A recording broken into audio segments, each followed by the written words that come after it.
गडचिरोली शहरापासून अवघ्या 5 किलोमीटर अंतरावर असलेल्या अडपल्ली गोगाव येथे गेल्या 500 वर्षांपासून परंपरेने भरत असलेली नागोबा जत्रा यंदाही मोठ्या उत्साहात पार पडली। या जत्रेमध्ये परिसरातील तसेच दूरवरून आलेल्या शेकडो भाविकांनी नागोबा देवाचे दर्शन घेतले।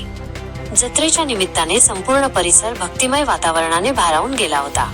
विविध प्रकारच्या खाद्यपदार्थांच्या, खेळण्यांच्या, पूजेच्या साहित्यांच्या व घरगुती वस्तूंच्या स्टॉल्सनी बाजारपेठ फुलली होती।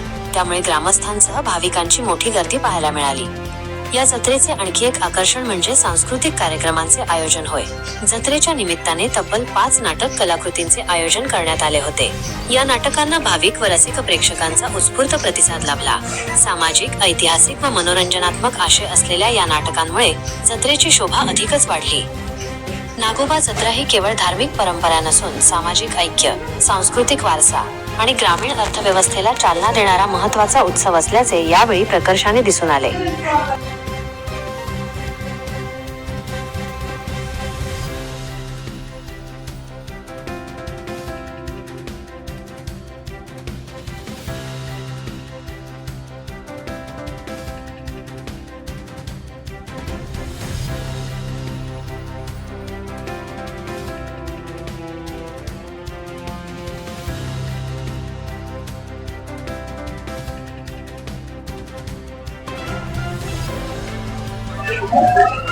या मंदिराची आख्यायिका आणि या मंदिरामध्ये जत्रेची सुरुवात याबद्दलची सगळी माहिती आपण या मंदिरामध्ये पुजारी असलेले शिवराम मुरांडे चकवीरकर यांच्याकडून जाणून घेणार आहोत। तर काका, तुम्ही काय सांगाल या जत्रेबद्दल? ह्या जत्रेबद्दल आपल्या गोगावची छान आणि आम्ही सतत भरवत आहोत, चालू आहे।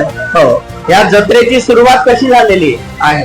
आपण ते आता हो कुठली नाही कुठली चिखलकराची मुलगी, नवगडची सोन, मुराड्यांची भाषी, मुराड्यांचं शेतून पावनकाळ झाली आणि सपाटलेली तेच पिढीने पिढी चालवण्यात येत आहे। या जत्रेविषयी अधिक माहिती गुलशन टेंबुर्णे आपल्याला देणार आहेत। तर काय सांगाल काका या जत्रेबद्दल? आम्हाला वाटते की हे आमची जत्रा जे भरत आहे हे पारंपरिक असून ही आमची हे जो देवी आहे हे काळांतरापासून आमच्या आजोबापासूनची वैशिष्ट्य होऊन आहे। त्याच्यामुळे आम्ही हिच्या नावाने आम्ही जत्रा भरवतो। तसा तर आमचे 3 दिवस जत्रा भरायला पाहिजे आणि हिच्या भाविकपणामुळे लोक आदर करतात। बरोबर। तर त्याच्यामुळे आमचा एक अधिकार आहे की गावाचा भवितव्य घडावा। हिच्यामुळे आता गावाचा भवितव्य घडत आहे आणि सुरक्षित लोक राहतात। ठीक आहे।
कॅमेरामन आदित्यसह दिनेश देशमुख, गडचिरोली न्यूज लाईव्ह।